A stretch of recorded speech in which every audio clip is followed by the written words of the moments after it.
should let me love you forever, forever. I wanna love you. Will you let me love you forever, forever and a day, day, day, day, day.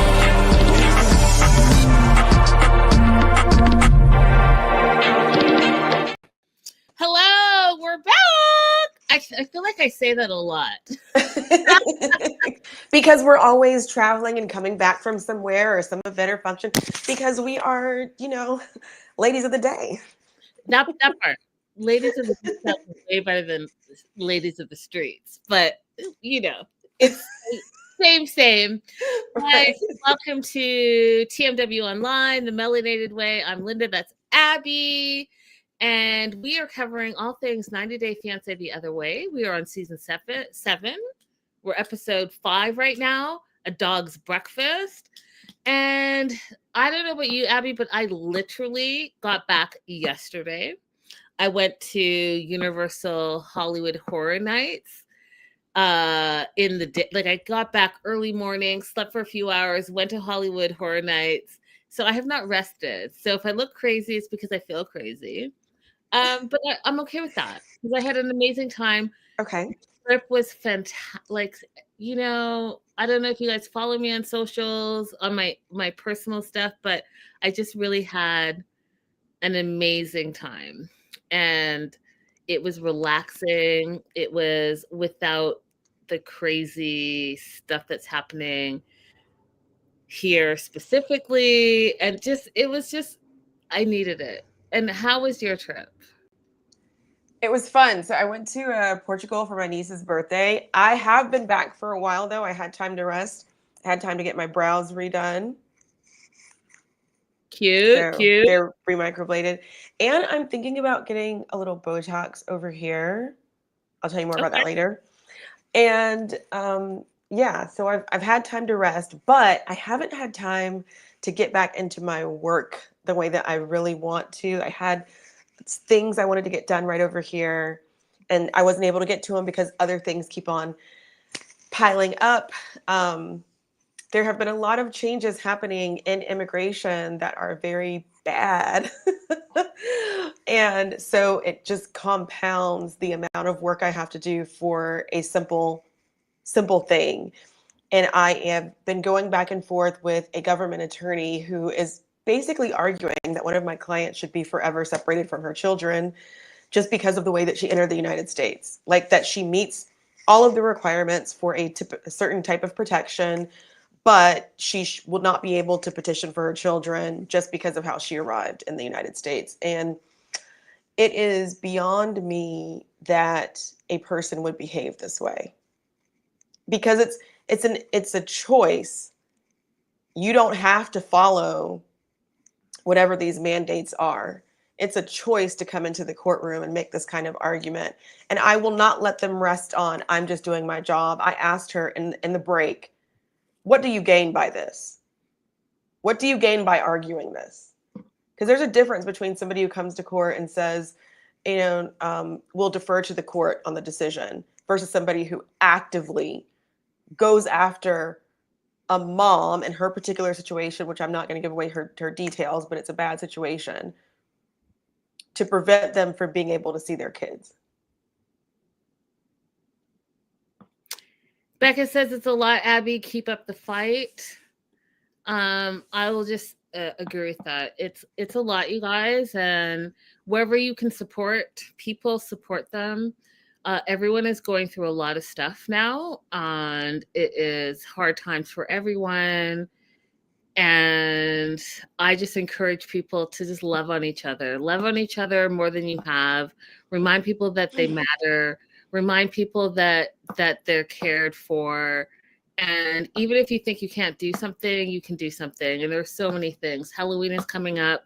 And I'm reminding people that if you have children and you're taking them trick-or-treating, there are nursing homes, there are shelters that always have candy, and those people may need to see some friendly faces, So that's something that you can do with your children. For people that are, dealing with immigration, listening to them, supporting them, asking them if they need anything. It's the little things that matter.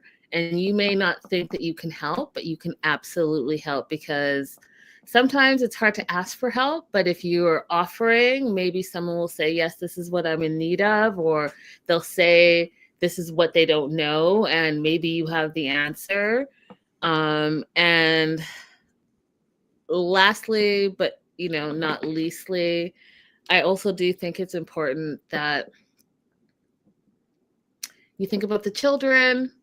In America, the SNAP program, aka EBT, aka food stamps, whatever, supplemental food.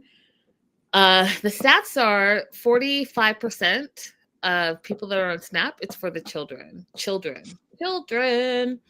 And that's not going to happen with the government shut down all the things November 1st. A lot of people are not going to be able to meet their food needs. And there is a food crisis in the United States of America. And so, again, I'm saying Halloween's coming up. A lot of those people who are maybe undocumented, living below poverty. I'll tell you this. I went to the store today. I am dehydrated from all the travels. And I have water, but I got more water because I need more water. And the cashier there, he knows me because I go there very often. And he was so sad because, that's his job. He's been there for a long time. He didn't expressively tell me, Abby, I'm going to start crying, but he didn't expressly tell me that he is on these food stamps. But he's like, they're stopping the food stamp. How can they do that? How do people not see that this is wrong? And like, how come no one's standing up for all the people that are on this? And like, why is no one saying anything? And he was like going on and on and on. And I realized that this is obviously something, because, he works at a small corner store. So he's obviously living at that poverty level, but making, the basics. Mm-hmm. And he was so distraught and sharing with me. And it was very sad for me because it is a sad situation. I did see online, you guys, that the USDA does have a program. And Abby, I'm not sure if you know about it, but there is a program. It's the Emergency Food Fund that is separate from SNAP, that if you really do need food, the USDA has already paid farm workers for some of their food. And you can apply for it. You can go to usd.gov, and I will put the link, because I don't want to say it's the wrong. Oh, actually, I think I still have it pulled up on your phone. Yeah, it is.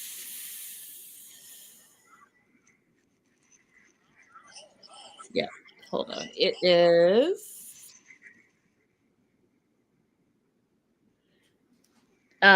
So it's TEF as in Frank, A as in Apple, P as in Peter. So TFAP, the Emergency Food Assistance Program. It's a federal program that helps supplement the diets of low-income people, providing them with emergency food assistance at no cost. USDA provides 100% American-grown USDA food. It has milk, it has eggs, all of those type of things. So if you are someone that have SNAP supplemental and you're worried about November 1st coming around and not having that, please go to usda.gov and type in TFAP, TEFAP, and apply for that. And that's something that's separate and apart from SNAP. Thank you. That you can 100% apply for. that a lot of people don't know about, and I'm just worried about the children. And I'm worried about the children. I'm worried about immigrants. I'm worried about low income. I'm worried about people who are struggling with food, but may not necessarily talk about it. And so, in the privacy of your own home, the privacy of wherever you are, definitely go there because it is another alternate resource. As well as I've also learned that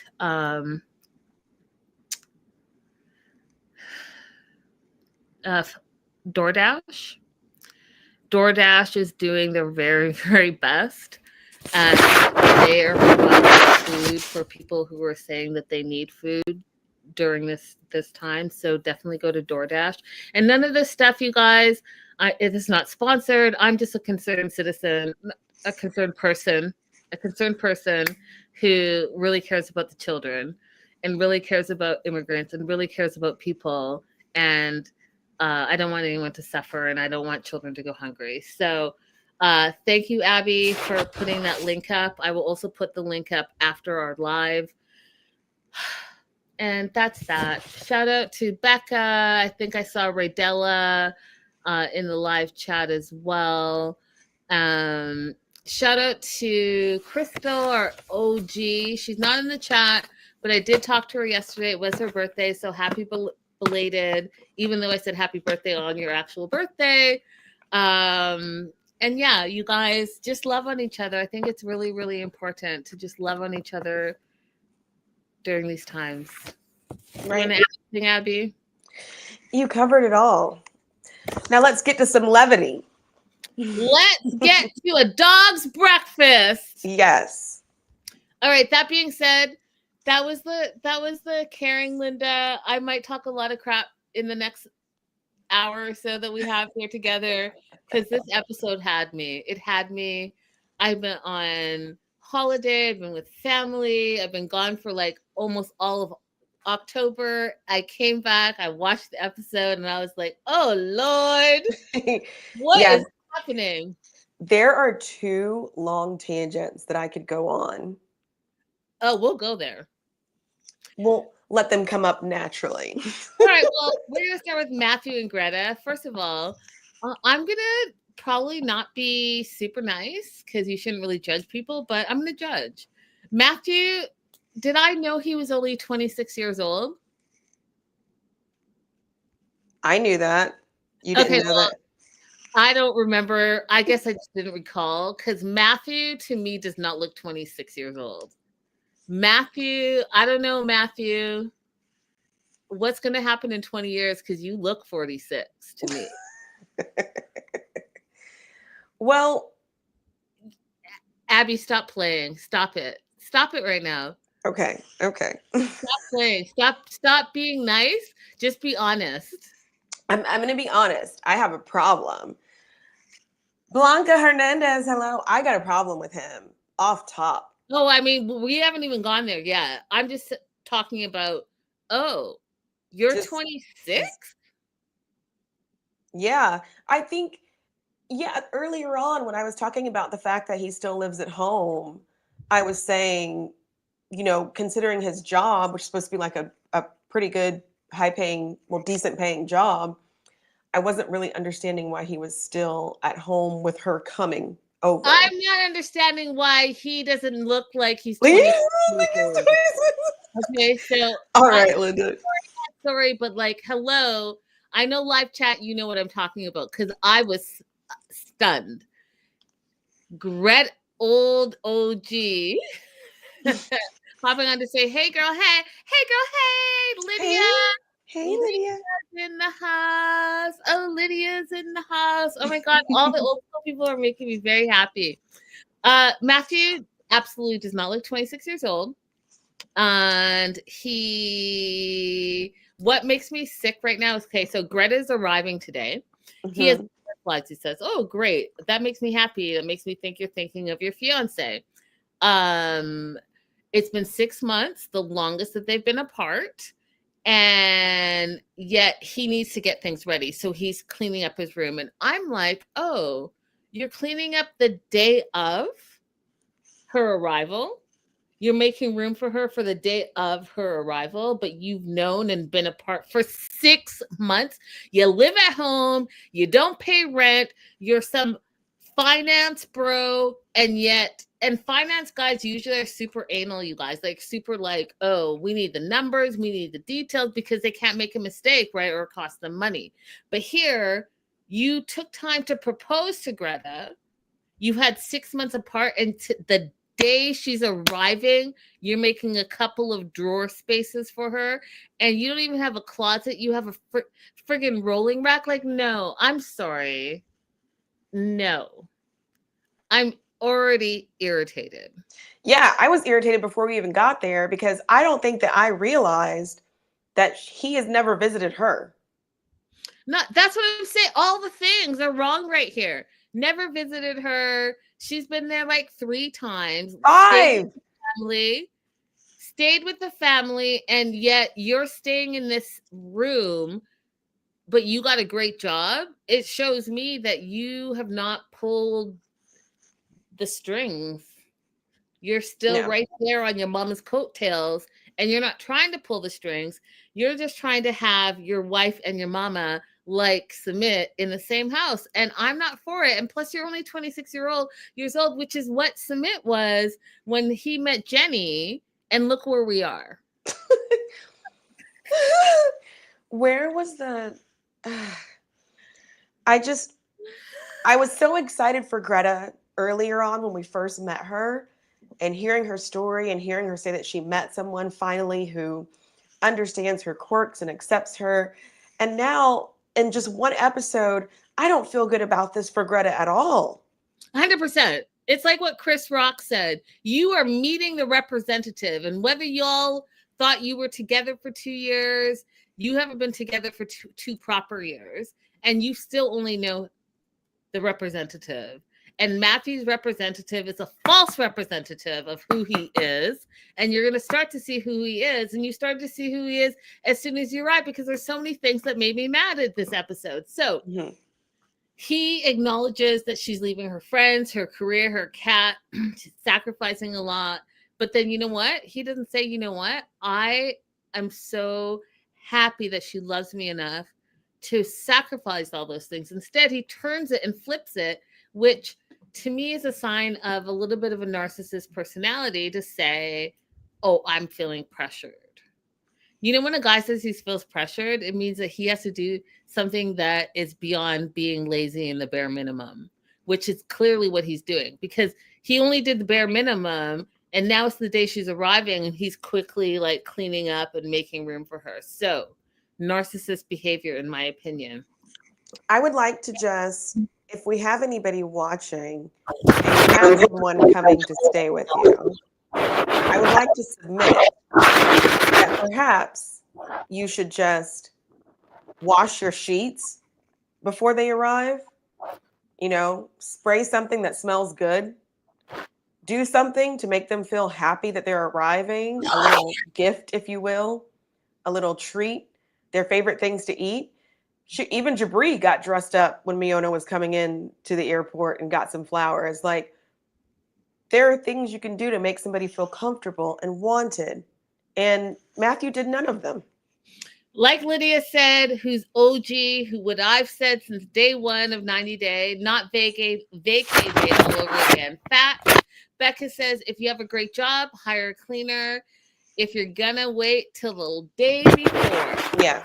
And it's not like he doesn't know that this is an issue. She'd already expressed concern about where her thing's going to go. And she's also expressed concern about where her food will go, or where she'll be able to keep her food.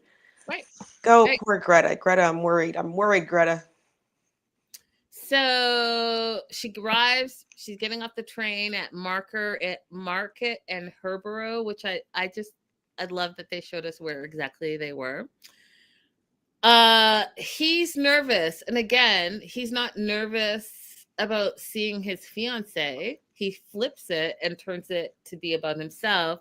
He's like, there's a lot riding on it for him. What's riding on it? Because you've made no changes. You literally made 3 drawer spaces and didn't do any other type of cleanup. She left her entire life. So I'm sorry, what are you nervous about? He didn't even make the drawer spaces good. Right, because he left his stuff in it. So, but it's a lot riding on it for him, Abby. I honestly don't know what he means when he says that. It's selfish behavior. That's what he means. So it's 2 years in the making, and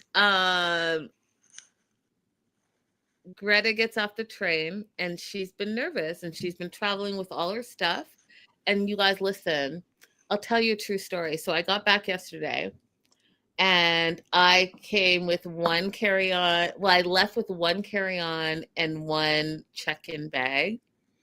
And I'm all about home cooked meals. My mom makes African food for me and freezes it, and I bring it. And all the snacks from Canada that you can't have, or can't not have, but can't get here. And so I had to buy a bag that I could check in, Abby. And when I say that bag was all snacks, I'm not even playing with you. I'm not playing with you. And everything was overweight. It was outrageous.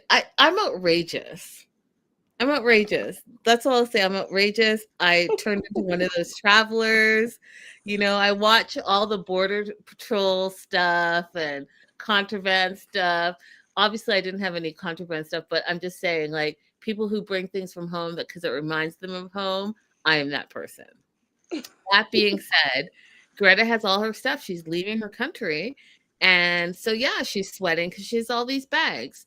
And, she pulls up. And one of the things that I thought was like a terrible edit, because even with Amtrak's, all the trains, you'll know what train you're on, and your seating, but you don't know exactly where it's going to stop, Abby. And for the fact that Matthew was able to stand right in front of the train that she was on that was stopping was like, to me, that was poor producing and editing, because like there's no way. Not very realistic. Yeah, you don't know where the door is going to be all the time. Yeah. And he stood right there, and she came out like after 2 or 3 people, and I was like, that was fake, because people all come off at the same time, so it's going to be a little bit of pandemonia. And second of all, they didn't blur the faces of the first 2 people that came off. So that means those people agreed to be on camera. So they signed a waiver release. So I was like, oh, I don't really like that. So, how do you know the exact train cart she's going to be on? I didn't like that. She looks at him. He's cut his hair. She's like, well, you look different. They hug, they kiss. It's been a long time since they've been together. It was like all awkward energy as far as I was concerned. And he feels like disjointed. He literally said, Abby, that he forgot how it was to have her with him. And he feels pressure because there's no return flight. And I was like, that does not sound promising. No. Not sound like someone who is ready to get married. It does not sound like someone who is ready to be in a committed relationship. And because things were awkward, and he literally said, and she literally said that they don't feel connected, I was like, oh, these are all red flags. What were your thoughts? Yeah, I don't understand why the 6 months apart create anxiety as opposed to excitement. But I don't, and I understand people are, introverted and maybe a little bit shy in front of the cameras, but from the production standpoint, it looks like they've already seen each other and we're staging the reunion. So I don't necessarily understand the awkwardness. And then, like, even if it's awkward, why aren't we complimenting each other? And not only complimenting, he's actually talking crazy to her, which I didn't like as well. So yeah, we know that Greta's in there. And this episode 3 times, it said 3 times before, but maybe it was 5 times before. But she's always felt that it's been awkward because every time she stayed there, she stayed with the family, and it's a small space. And she's sleeping down the hall from his parents. And she's like, it's not ideal. And I get it. You haven't been with your man for 6 months. You want to get a little jiggy. And how are you going to do that with the parents down the hall, being quiet, all the things? She's like, it's not ideal for what she's into. And I get that. I get that because you guys, I always tell you, and I still stick to it. People say that, sex is not important in a relationship, but it's very important. It And is important. to me, what's the difference between your friend and your partner? Is you shouldn't be having sex with your friend. You're having sex with your partner. And that's what makes it different. And that's why it's important. Yeah, why wouldn't he arrange for them to have a night to be together, away from the parents to readjust and visit with each other again before they resume their what's anticipated to be their long life of living together? Why 100%. not have a special night? She said it was a long drive to get to his home. She's already been traveling for a long time. A nice courtesy for somebody who's been traveling for a long time is not to make them go on a road trip. 100%. All everything you're just saying, Abby, like he made 0.0 effort into her coming, even though they've been apart for 6 months. He's done nothing, literally Right. nothing. He labeled her drawers with a G for Greta, and his stuff is still in those drawers. So he literally did nothing. 6 months, she's coming, she's leaving her life, leaving her job, leaving her beloved cat, all the things, you've done nothing. And to me, that was irritating. And that was a show of what's to future, because you know what? People's present behavior is a reflection of what their future behavior is going to be. How they act currently, you think they're going to be different in 5 months? You think they're Yeah. going to be different next week? They're going to be No. exactly who they show up to be. Yeah, and You- this is pure him. He wasn't even like, let me do a good job for the cameras. He didn't even like this is raw him. Absolutely. And it's not looking good because she needs someone who is going to contribute as much to the relationship as she is, and it doesn't look like he's contributing anything so far. Maybe we'll be wrong, you guys that have already watched a little bit further. Maybe we'll be wrong, but I don't feel good about it. Yeah, maybe we'll be wrong. But we're normally not. One of us is usually right. Yeah, maybe we'll be wrong. And if you guys are further ahead and we're wrong about it, please let me know in the live chat. If you're watching the replay, let us know in the replay. But I mean, I don't think so. Another bad edit, producers, editors. I'm not impressed with the outfit difference on Greta all of a sudden. So she was in that red little dress or whatever when she arrived. And then when she was taking her stuff out in the bedroom that he made no space for her, she had a black sweater with that black long floral skirt, but he still had the same outfit on. And I was like, so either she got there, she showered and changed that they didn't show us, or they staged this. And again, they didn't think we're going to catch the edit.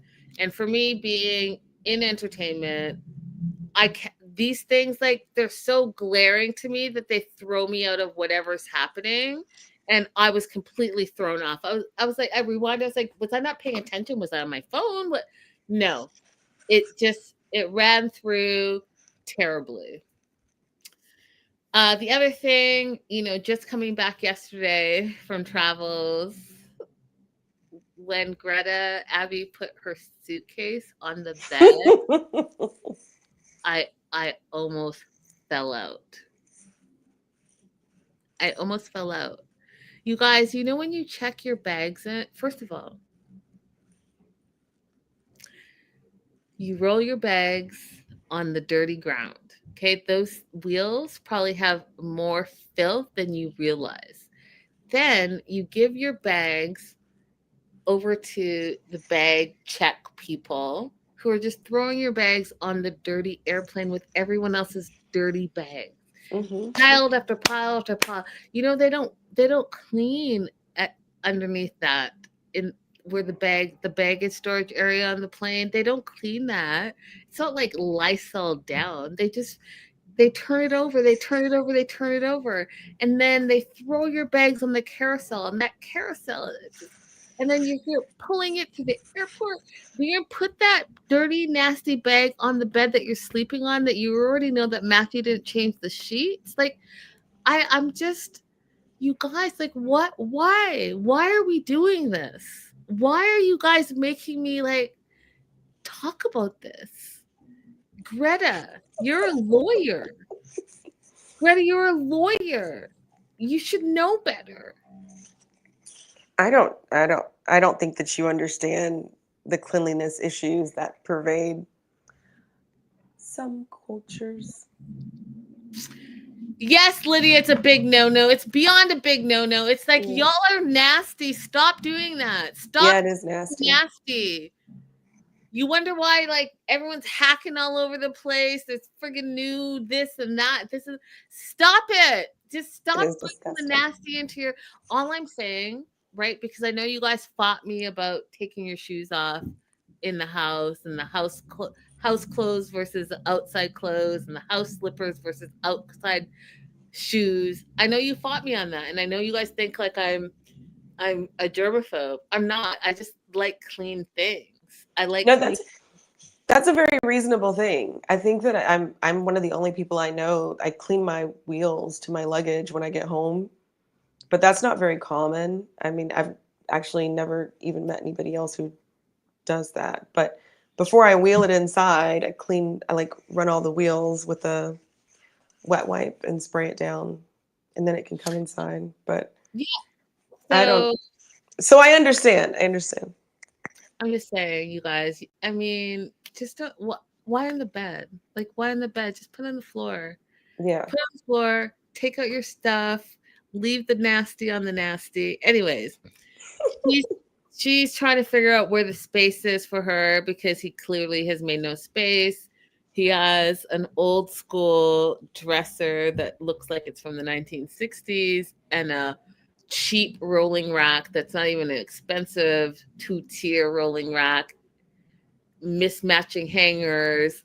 He's given her like 12 hangers and like some space on the floor for 7 pairs of shoes. And she starts crying over the no space for to put her stuff, and she feels not welcome. And she's absolutely right. Your fiance has you move here.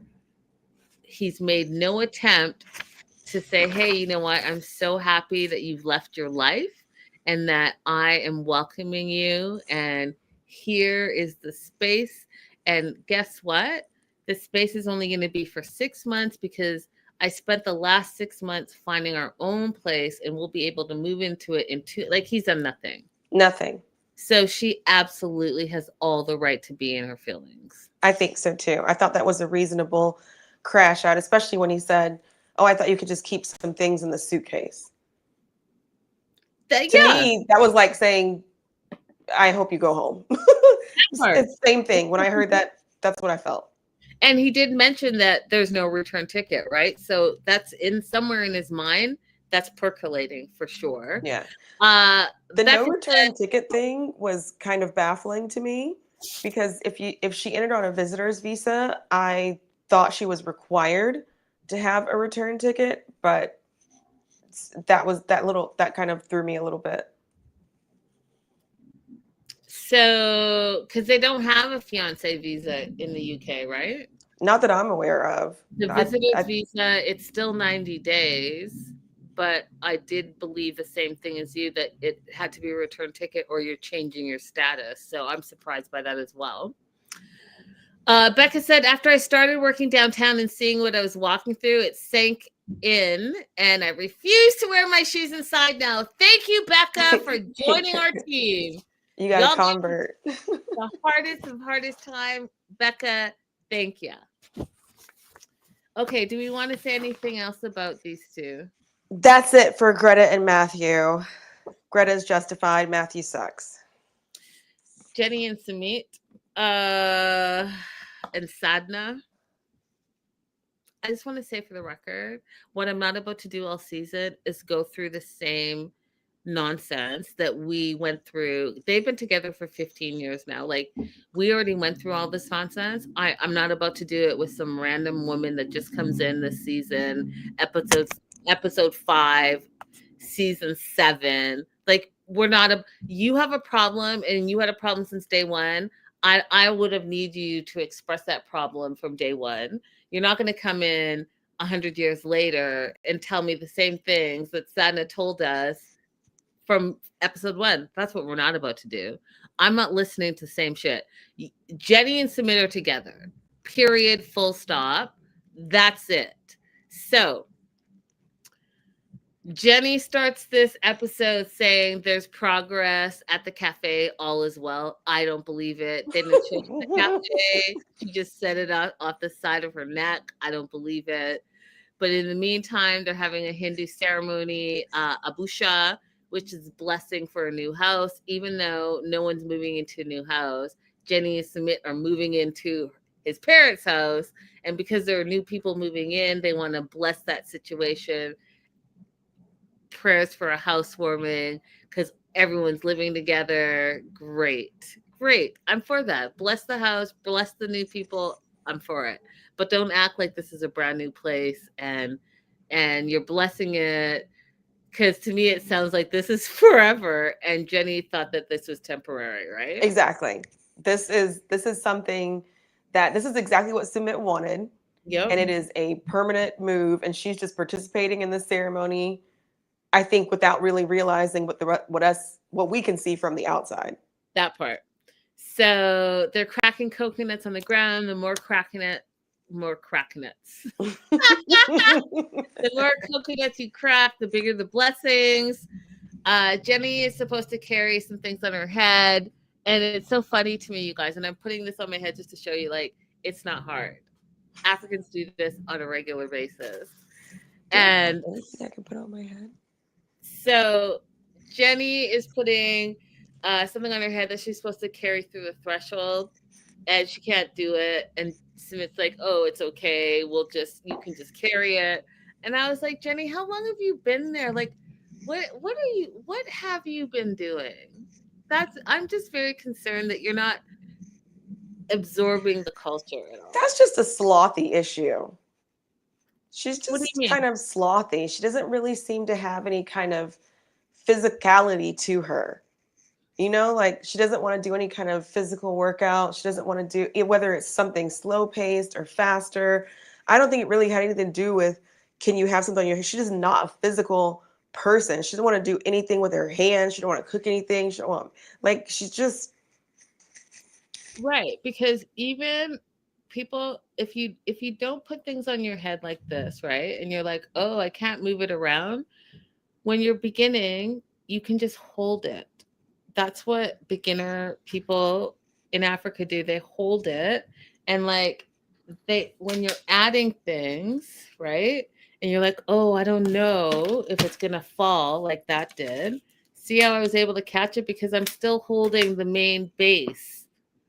I just don't understand. Like, why are you not even trying? Yeah, she's just kind of slothy. So she can't do that. So she carries it, which is fine. And then the other thing that I just really didn't appreciate, because Jenny, how long have you lived in India? You know that Sumit's family is very faithful to their beliefs and religion. And so they're doing the prayers. And Jenny's like, oh, how did they remember all these prayers? And I'm like, they remember it because it's important to them. Mm-hmm. They remember it because they grew up with it. They remember it because it's part of their day-to-day. And I don't understand how you knew that this ceremony was happening and then you didn't do any research. Because, like, if it was me and it was my husband and I knew that this blessing was going to happen, I would do my research and I would try to learn the prayer. And if I couldn't memorize it, I would have it written down with notes. So I'm just like, what are you doing with your time that you're not immersing yourself in the culture, especially because that's your husband? Yeah. I don't understand it. I would actually love to see a day in the life by Jenny, because I too am confused about how she spends her days when she doesn't grocery shop. She doesn't speak the language, doesn't seem to make any attempts to learn the language. She doesn't work outside of the new cafe that they've just started. What does she do all She day? doesn't cook. She She doesn't doesn't cook. She doesn't clean. clean. So I'm very, maybe she really does just lay in bed all day. I mean, I guess. So, anyways, the whole family shows up for this ceremony, even the extended family. Um, we haven't met most of the extended family, according to Submit, because they have been resistant to the relationship between Jenny and Submit.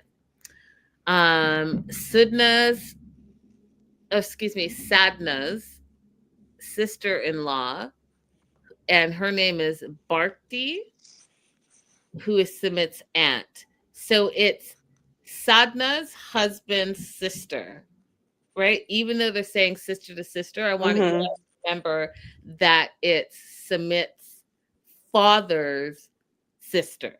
Right. So technically, it's Sadna's sister-in-law. Hmm.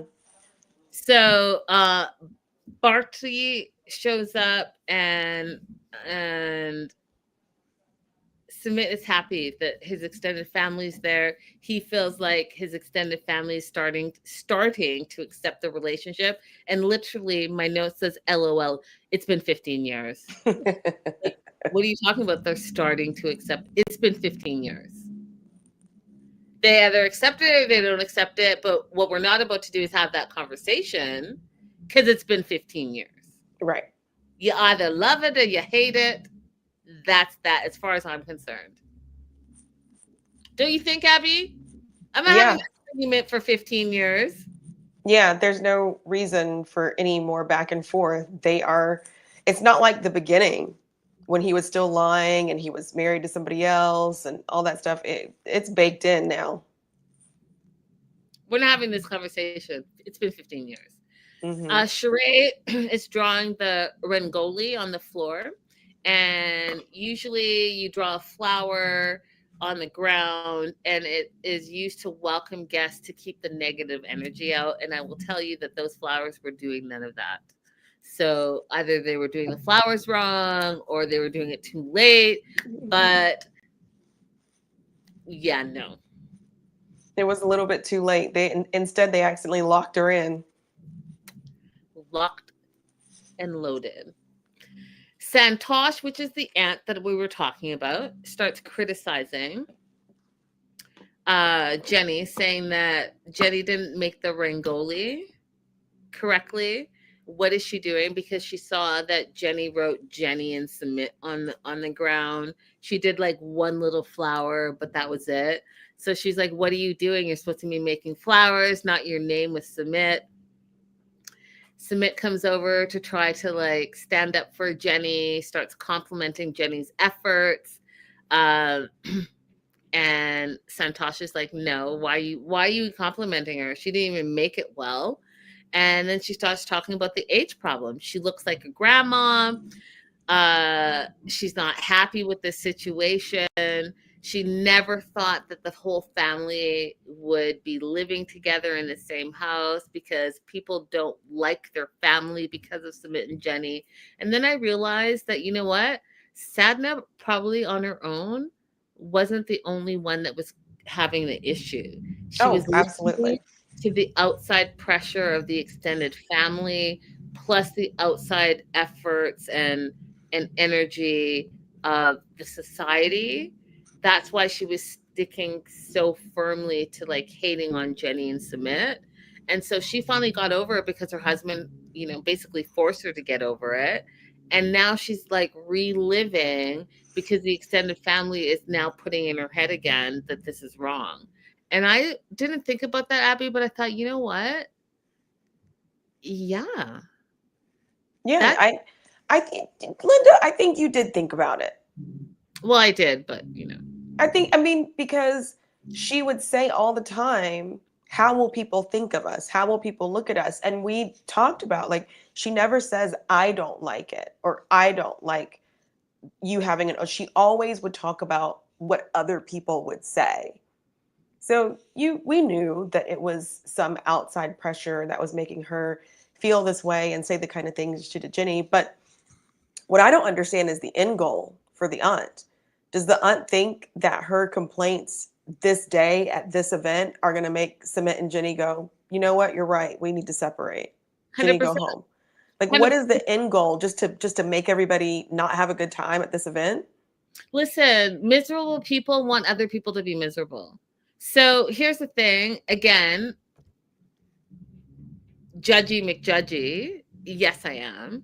But Santosh, you have no business judging anybody. Like, I'm sorry. I met you for 5 minutes and I can already like, if we want to be judgy, I could judge you in 5 seconds. Like, you shouldn't be judging someone else's relationship, especially because they've been together for 15 years. Like, you don't like the fact that A, she's older than you. You don't like the fact that you think people don't like your family because of them.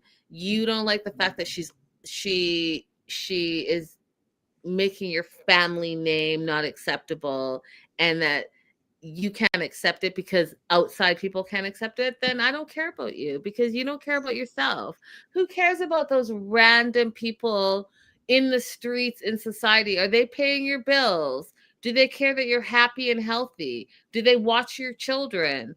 Do they give you money? Like, none of those things are true. So, like, why do you care? This family right here is making flowers with beautiful colors. They invited you over to have a happy time, to create core memories, and you're just bringing negative, trashy, old energy into it. It doesn't make sense to me. Like, if you're unhappy, why did you even show up? If you don't want to support it, why did you show up? No one wants to hear this. Mm-hmm. You all have been through this 10 years ago. Why are we doing this now?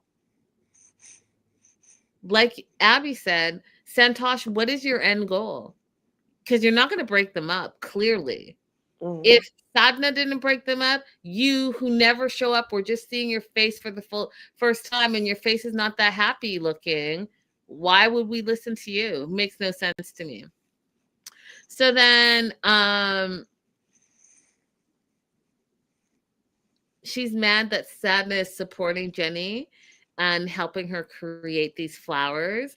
So she tries to make her stop. She pulls her up, says stop, moves her aside, and starts bringing up the age difference and this living situation and being married and living in a multi-generational family. And I thought, this is another thing that's a problem, right? Because as you guys know, I'm full on supportive of multi-generational family living, especially if you have a huge house and a lot of people can save money and move into their own houses eventually. I'm all about it.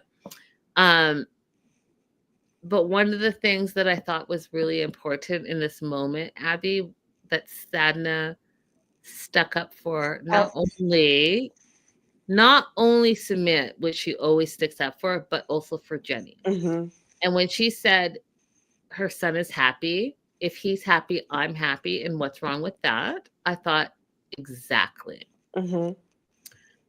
And then when, what's her name? Santosh was like, well, no, not in our society. Our society says that this is wrong. And goes on to say, is it really a true happy marriage without society's approval? Does it make it valid? I almost short-circuited Abby. I almost short-circuited because even in the society that we're living in, and even with all the different types of partnerships, marriages, relationships that exist today, there are a ton of people that do not approve. Are we supposed to care about that? Or are we supposed to care about love? Are we supposed to care about people who love each other unconditionally, who support each other, who are there for each other thick and thin? Is that what we're supposed to care about? Because, and I know, a lot of you guys who watch this channel know that I'm all about my faith and Christianity and all that stuff. And I know a lot of you guys are not for that, but I will tell you this. Even as a Christian, we're not supposed to judge other people, right? Because the only person that can judge is God. So this woman saying that society doesn't approve of this marriage, like, who the bleep cares about that? Mm-hmm. You know how many things that society that doesn't approve of and doesn't think is valid, especially in the current climate that we're living in? Are we supposed to just bow down and not be happy and not live our best lives? I What? always try to think, what is the purpose behind the culture? When I bump up against a cultural rule that I just think is a little silly, I think, what was the purpose of it? So the purpose of a middle-aged man not having a spouse who is significantly older than him, the cultural purpose would be because they want to have more babies. They want to extend their lineage and have more children. So the rejection of Jenny, in my opinion, if I'm understanding the culture correctly, has less to do with her as a person and more to do with the fact that he is voluntarily, for them, ending his lineage. He's not procreating and making more Hindi people, making more, their family name. He is purposefully ending that. Would you say that's the reason why they object so much to this matchup? Because he's still in childbearing years if they were able to get him with a younger partner.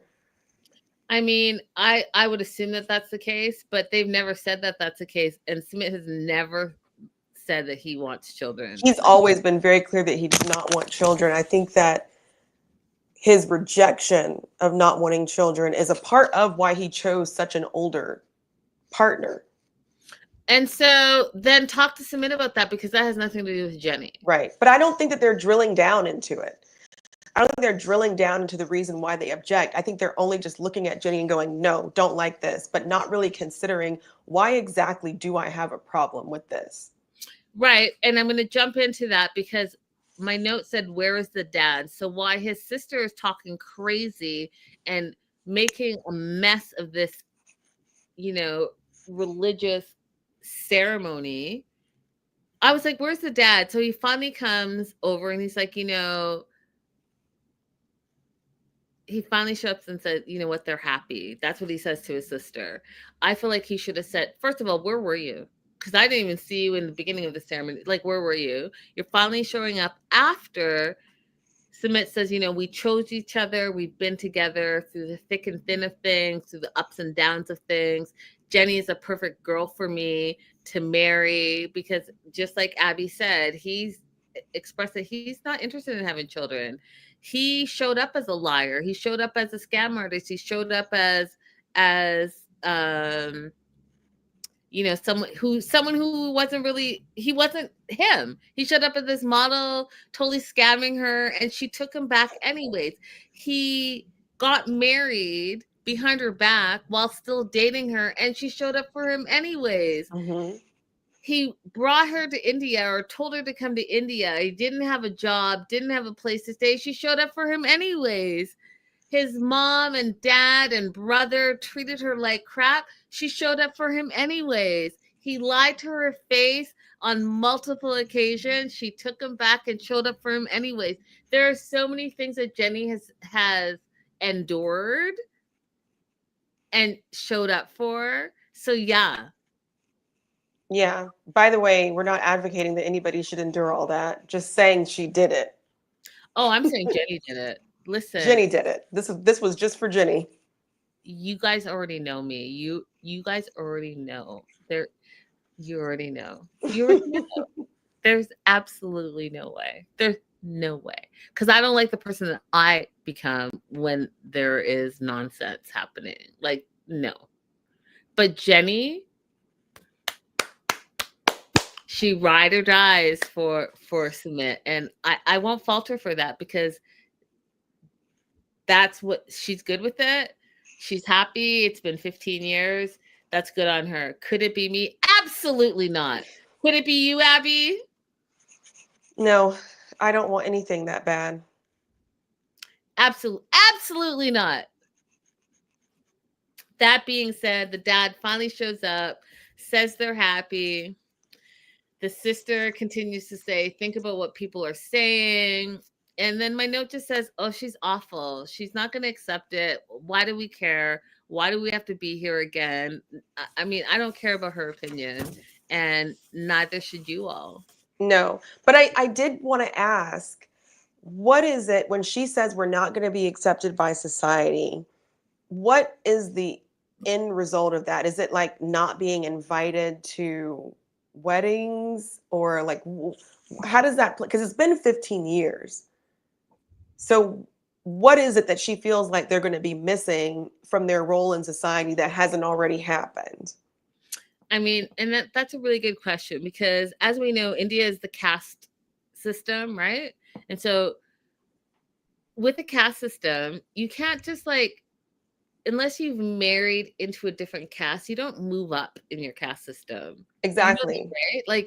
Like you could have all the money, but they're still judging where you are in the system. So I'm not sure. And that's a question I will ask my friends back home, because that is a legit question. But at the top of my head, I'm not sure what she's talking about, that they're not going to accept us and they don't like us. If they haven't liked you for 15 years and you already have your plot in the caste system, and that might be not the right word, but you guys know what I'm talking about. Like, you're here. Your space. Yeah, exactly. You're never going to be here, because that is your It's lot. fixed. My It's understanding is it's fixed. That's what it is. Like, your caste is casted. So unless you are marrying a prince, which would bring your caste up, I mean, what are you worried about? And also, what's her name? Santosh. Uh, you're you're not looking very The queen. hatred is flowing right out of your face, girl. I'm just saying, like, who are you to judge Jenny? Exactly. Like, you're hitting your retirement age. You just need to chill out, be happy. Yes. Look at the babies that what's her face? Cherie is Sheree. giving you, and talk to your brother, love on your brother, because you know you're here, you're not here. I just don't get it. Like, what are you even mad about Right. exactly? You barely you haven't seen them since season 2. And I seen you in season 2. I just heard that, oh, the family's not happy about it. This is the first that you're making on the TV. So like, I'm just gonna need you to take a seat, chill out, and enjoy your life. Yeah, stop being miserable. Facts.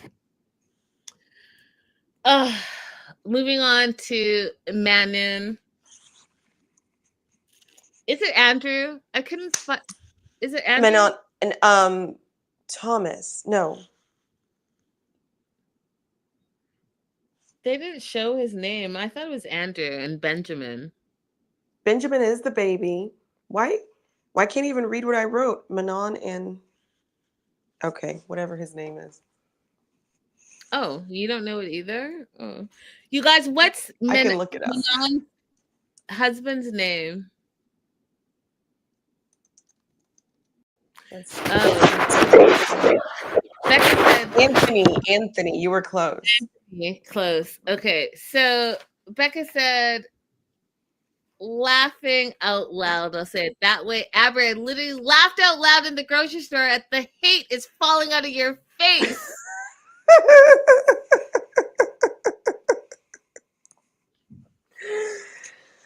Yeah, so I have so many feelings about what's happening with Manon right now and her parents. We only saw them for a little bit of this episode, but this is one of the things that I feel very strongly about as a parent.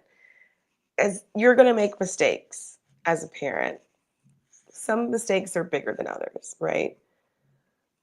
But when your child comes to you to tell you about the mistake that you made or how they felt about something that you did, your defense is not, I did the best that I could. That's not receptive. That's not accepting what your child is telling you.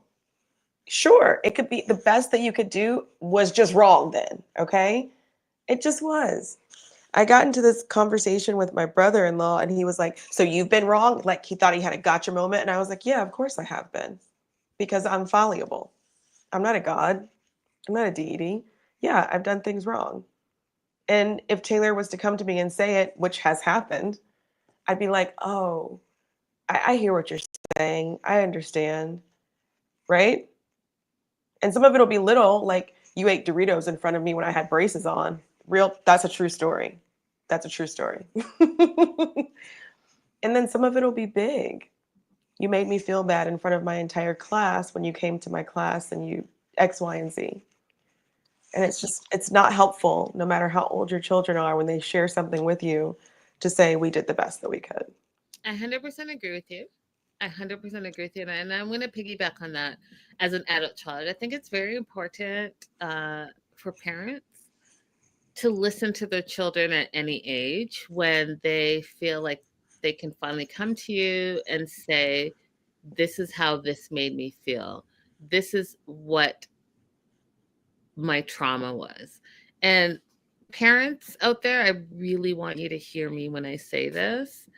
Saying that you did the best that you could or to diminish what your child has finally had the courage to tell you, because it is courage to come to your parents and to talk to them about things, really just diminishes the opportunity for you to grow. The other thing that I think is important, Abby, is that when your child comes to you and says, XYZ made me feel XYZ, or I was miserable because of XYZ, or I have childhood trauma because XYZ, you're not a perfect individual, and we're all human and we all make mistakes. It's really important to apologize. Yes. You know how many parents do not say sorry? It's like unbelievable. Yes. Even when you acknowledge them and say, oh, yeah, okay, I understand that. Say you're sorry. Say you're sorry. Don't Say do you're sorry, because other stuff doesn't count. Say the words. and say you're sorry, but don't even say it like, I'm sorry you feel that way, or I'm sorry that happened to you, or I'm sorry that's over it. You need to say, I'm sorry. I'm sorry that I did that. And I didn't know better in the moment, but I'm willing to learn now, because half the time that behavior in the parent has not changed. What's happened is the child who is now an adult or a teenager or a preteen has had a different experience growing up, or has been exposed to other healthy relationships, or has seen a healthy conversation on YouTube or TikTok or whatever, and thought, hey, I'm going to take this moment and try to speak to my parent and tell them that this made me feel this way. And I need you parents to listen, to apologize, and then to try to correct that behavior, because that is the only way that you move forward, and that's the only way that you grow as individuals. We all do that. Yes. Okay, so let's talk about Sabrina and Laurent. So they're out to play. They're playing La Pinquotte, which is small and big balls, which is funny to me in English. But it's like chess, but with balls. You're protecting the small balls, and the big balls are pushing the other big balls out of the way, and you want your big ball to protect the small ball, and you're doing that by being the closest to the small ball. That being said, the mom immediately is like talking about how she was surprised that Manon was back, that she was going to come back, didn't think she was serious, didn't take it serious, which also to me was a red flag. Your daughter is saying, I'm coming back home to be with family, to save my marriage, all the things, and you're not taking her seriously. Right. Manon talks about how she was miserable there and she felt like an outsider in her friend group, but especially she felt miserable because of the body shaming from her family. And her family would say to her, you know, she doesn't eat, but she's still overweight. Words are powerful, you guys, and you might not think it in the moment. You might be heated in the moment, but again, as a parent, your words stick to your children. Your children look up to you at every single age, and your words are the most powerful. Now, will they act up and run amok and do all the things? Absolutely. But what you've said to them is also curating the type of person they're going to be, and also how they treat other people. You have a child that's a bully, guess what? You've been bullying your child, or you've been bullying your spouse, or you've been bullying your friends, and your child has seen that and is mimicking that behavior. You think it's funny when you see like a 3-year-old that's cussing like a sailor and you're like, oh, where'd you learn that? They learned it from you. You don't realize that all of these, they see everything. Mm-hmm. They hear everything. They ask questions, and how you respond to it and how you are in the moment, that's what they remember. That being said, so they were telling her that she was overweight. So that shaped who she thought she was. And I dare to say the reason she felt like an outsider in her friend group, maybe her friends weren't judging her, but she felt like she was being judged because her parents were judging her. Her Yeah. family was judging her. So she's like, if my family's judging me, of course my friends have to be judging me. And of course I don't fit in because my parents are like, I don't eat, but I'm fat. Right. And It could be. It could be part of that. The dad says, well, we were doing our best as parents. And that we were just talked about, Abby and I talked about, that's not the answer. It's not the answer. Yeah, you did your best, but guess what? Apologize because you did that. And that's the memory your child has. And then better. And then say you're going to do better. But I was also really disappointed in Anthony. Because when Anthony said that he was worried that Menon confronting them will make them not want to help them as a couple, I was like, oh, first of all, Anthony, I'm going to need you to learn the effing language so that you can be part of the conversation. Second of all, I'm going to need you to be your wife's ride or die. Third of all, I'm going to need you to remember that she gave up her life so that she could work on her relationship with you, even though you guys don't agree with all of that. Like, wherever your problems are and you are, that's going to be the problem. You can't just change your location and think your problems are not going to follow you there. If your problems are social problems, your problems are relationship problems, you can pick up and leave your relationship, move your relationship.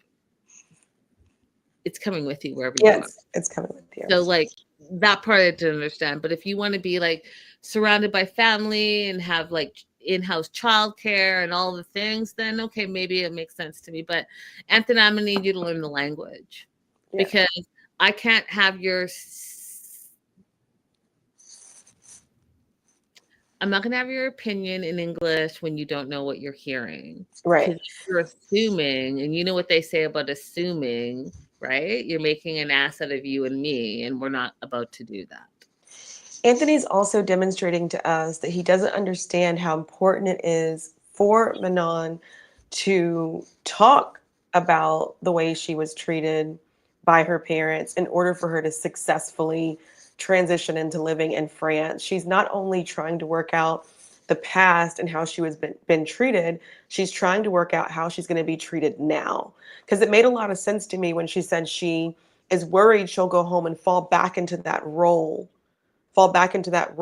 of who she was, the box people had her in, as opposed to being her bubbly self that she's come to be, her bubbly, confident self. That's going to require conversations that allow her out of this box. That's why her parents saying we did the best they could is just not sufficient.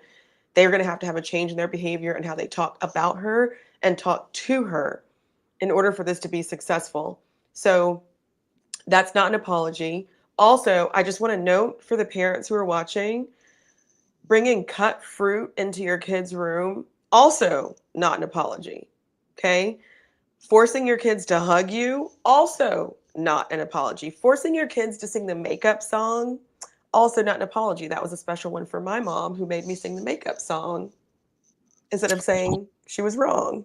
Yeah, and but they always make their kids say sorry. Ironic, eh? Exactly. So you just parents, just be more self-aware, be accepting of what your child is saying, be supportive, know that we all, your children, We all are growing, we all can learn, we can all evolve, but you have to be open to it. And that being said, the last thing I want to say, because I've been in Canada for a while, and the translation, I don't know, I know some of my peoples, and it might be Becca. I know Jaws was not in here, but some of my Canadians, I know you guys speak French as well. The translation is like a little off, and that it was also throwing me off. So when Sabrina was talking to Benjamin and he was playing the little game that they were playing, La Piquette, mon ami, mon amour, those are two separate words. So when she was saying that, she wasn't, because they were translating it, my love, but it's actually my friend, my love. Mon ami is friend, and amour is love. And literally, my note says, can they translate properly so that our American cohorts can actually maybe learn something, so that they don't say, oh, j'adore mon ami, and you're like, what? I'm done.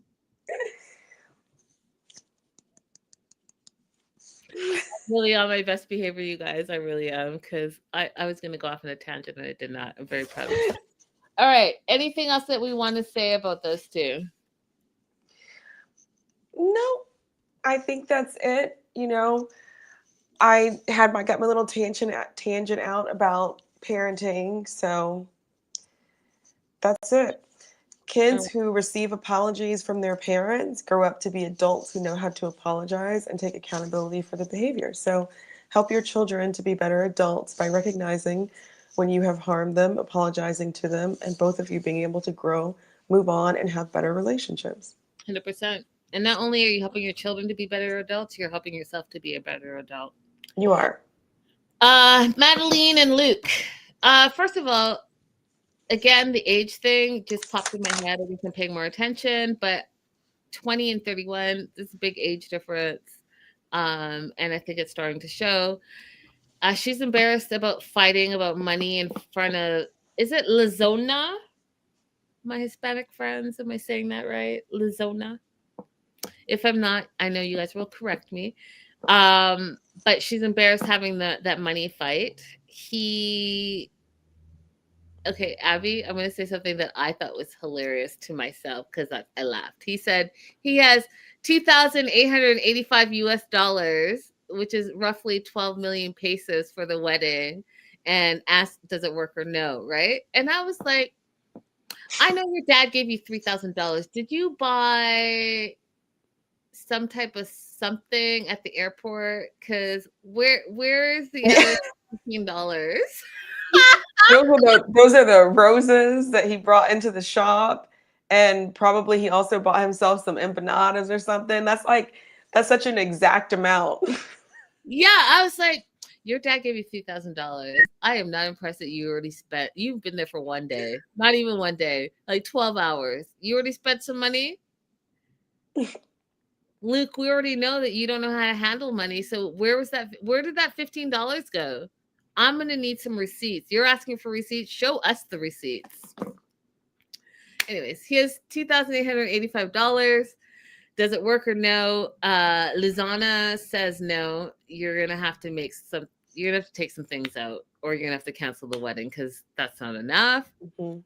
And then she goes on to say that she's not used to couples fighting in front of her. She finds it embarrassing. I also probably think that she feels uncomfortable, right? Because she's also Madeline's pageant coach, probably good friend. She's thinking this foreigner's coming over. I know that, oftentimes third world countries, they think like foreigners are super rich, and now they're fighting about money. It's probably making her feel all kinds of way, and she's just not trying to feel it. So she tells them that they need to think about if they really want to get married or not, because are they marrying for love, or are they marrying for money? Because the most important thing is love, obviously, right?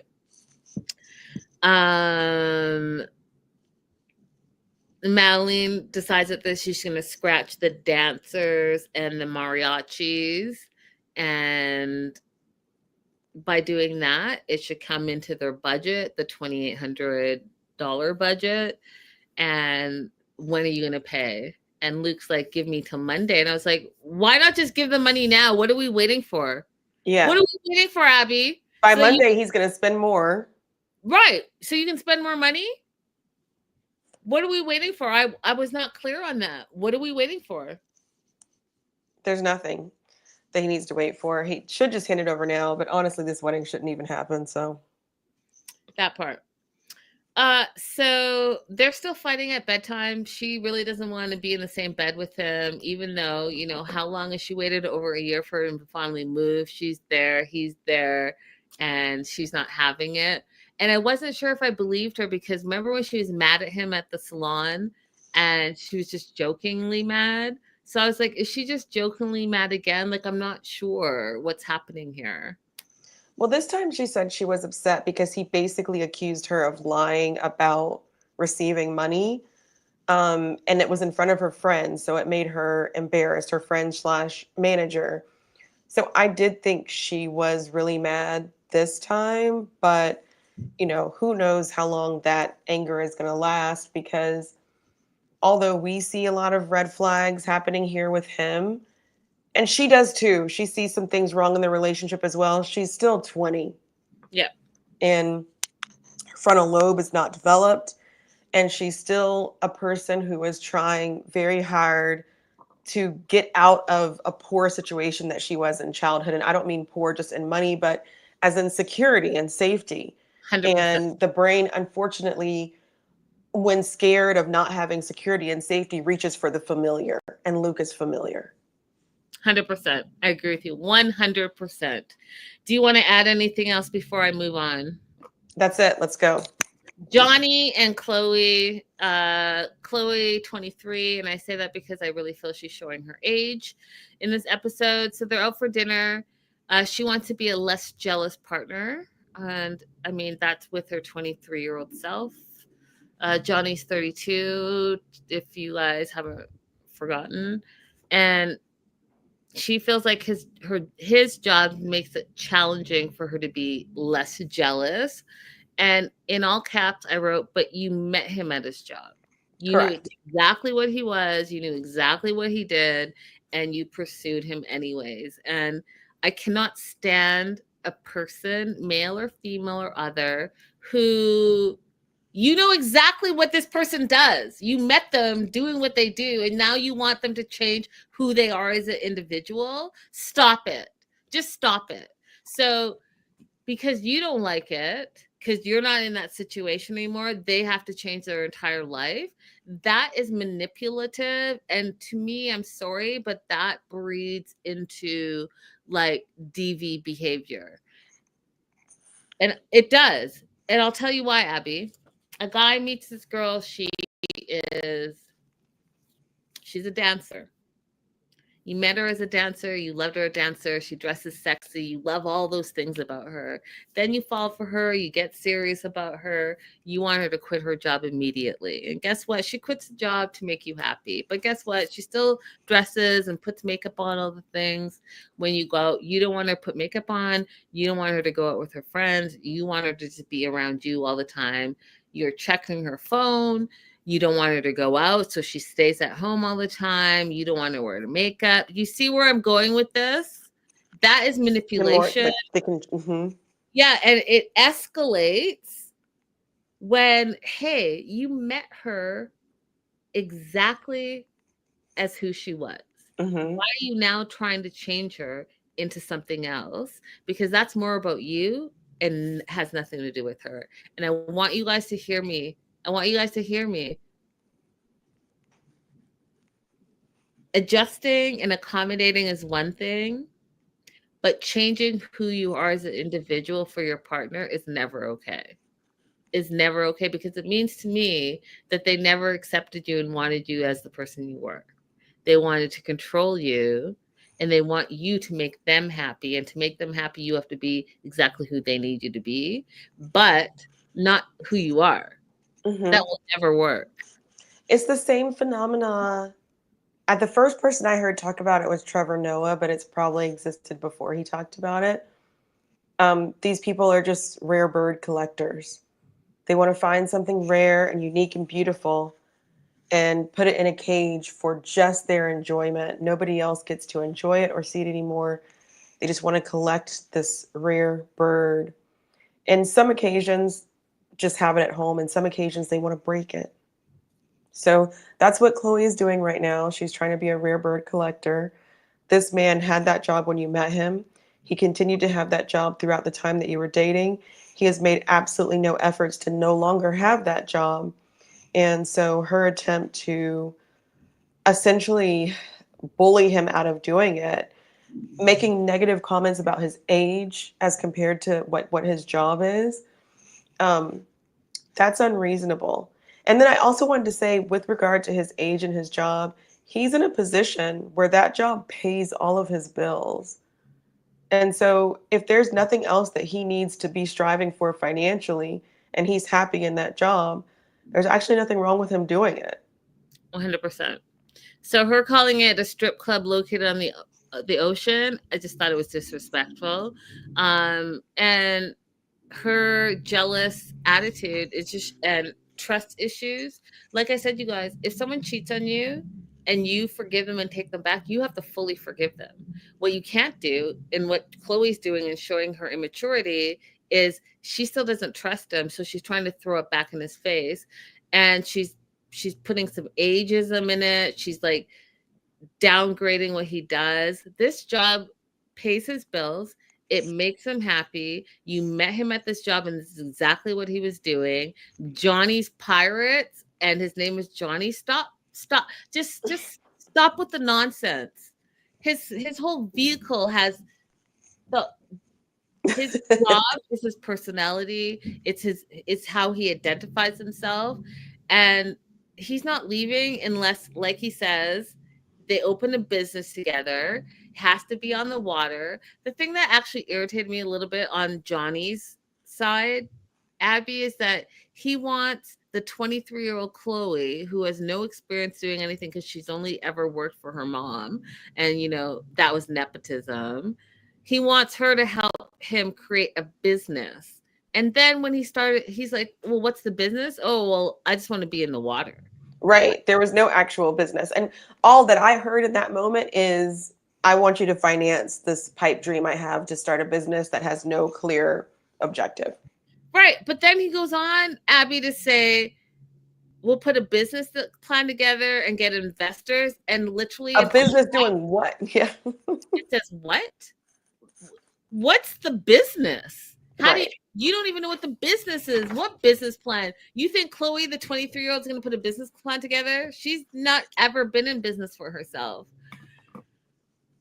Yeah, it sounds like it's still going to be some kind of tourism, just not pirate ship tourism. I mean, I guess she could reach out to her mom. Her mom is a business owner, and her mom will be there next week and do all that. But you got to have a sense of what it is you're trying to do and what all of it.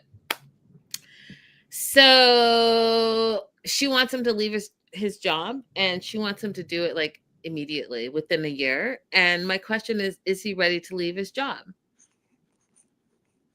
He's clearly not. He's not. What do you guys think in the live chat? Is Johnny ready to leave his job? And he's not ready to leave his job. If you're watching the replay, let us know what you think. Is Johnny ready to leave his job? He wants him to leave it. He's like, listen, it's good tips. It's an easy job. It pays my bills. He's happy. To me, the answer is obviously no. He doesn't want to leave his job, but she doesn't want him to work there because her jealousy and the women that show up at the job. But again, Chloe, you met him that way. You met him. And you moved there with him that way. Look what Becca said. He's like Ken saying, my job is beach. That's funny. Yeah, and I'm actually okay with him not being ready to leave that job, because it doesn't sound like he gave her any reason to believe that he was leaving that job anytime soon. So I don't think he led her to believe that something different would happen when she got there. So nobody lied to Chloe.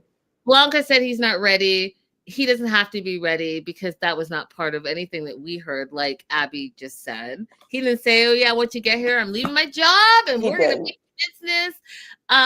Like Becca said, a beach job. Never said that. Never said that, you guys. He just never did. That's it. That's all. We will be back on Friday, you guys. Abby, we're doing 2 episodes, so we're gonna do episodes 6 and 7 to start to catch up again. Thank you guys for your flexibility. Don't forget to like and subscribe. Yeah, Becca says if his job pays the bills and he's happy, why make him change? Exactly. Unless you're insecure and jealous. That's a you problem, Chloe. That's a you problem. That means you don't move down there. That means you just keep on having your fling if that's what you want to do. 100%. Like and But subscribe. she's young. So. Yes. Like and subscribe, and we'll see you guys on Friday. Salut. Bon nuit.